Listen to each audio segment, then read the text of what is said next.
Salutare! Numele meu este Brutanu Alexandru, iar în acest video am să vă prezint hobby-ul care mi-a acaparat toată atenția și timpul. Am început în urmă cu 2 ani jumate, cu 6 discuși în 250 de litri de apă, iar în prezent dețin mai multe varietăți de discuși, cum ar fi Red Cover, Blue Face, Blue Rim, Blue Solid, Red Turquoise, Checkerboard Turquoise, Lenker.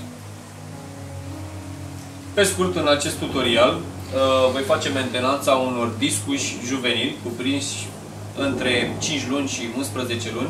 Desigur, această mentenanță se poate face zilnic sau odată la 3 zile, în funcție de sistemul de filtrare, calitatea apei.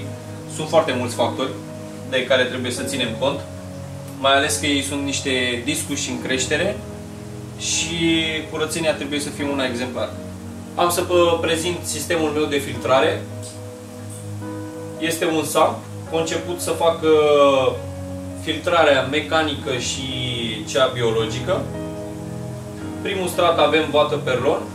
O schimbăm ori de câte ori o vedem încărcată cu excreții sau resturi de mâncare ale peștilor. Urmat de acest burete grosier, bureți cu o granulație mai fină, siporax și piatră zeolit. Iar în acest compartiment avem încălzitorul și pompa de recirculare. Să trecem la treabă. Mă voi ajuta pentru a extrage excreția peștilor de o pompă și de o scară. Fiind un acvariu înalt, voi avea nevoie.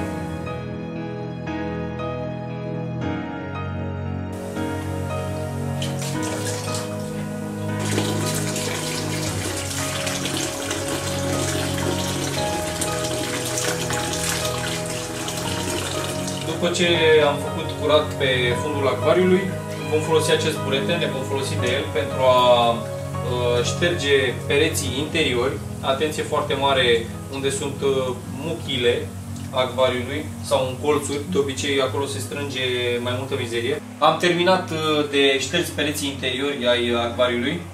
Fiind niște discuși în creștere, am ales un acvariu steril. Iar acum vom continua cu schimbul de apă de 40-50%. Cu această pompă vom scoate aproximativ 200-250 de litri de apă conectată la acest furtun.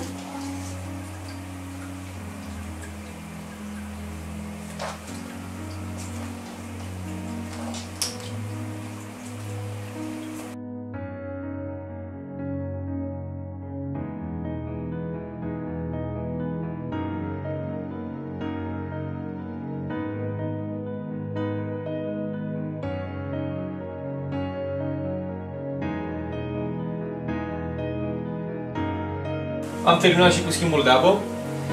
Aveți foarte mare grijă în momentul în care schimbați apa să fie la aceeași temperatură cu cea din acvariu. Eu unul o țin la 30 de grade.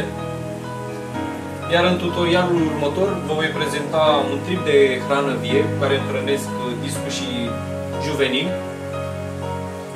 Este vorba de viermi albi, foarte buni, bogați în proteină. Vă dați seama automat că atât discusul vede mișcare va fi atracția foarte mare și abia aștept să vă fac și acest tutorial. Până atunci vă urez ape limpezi!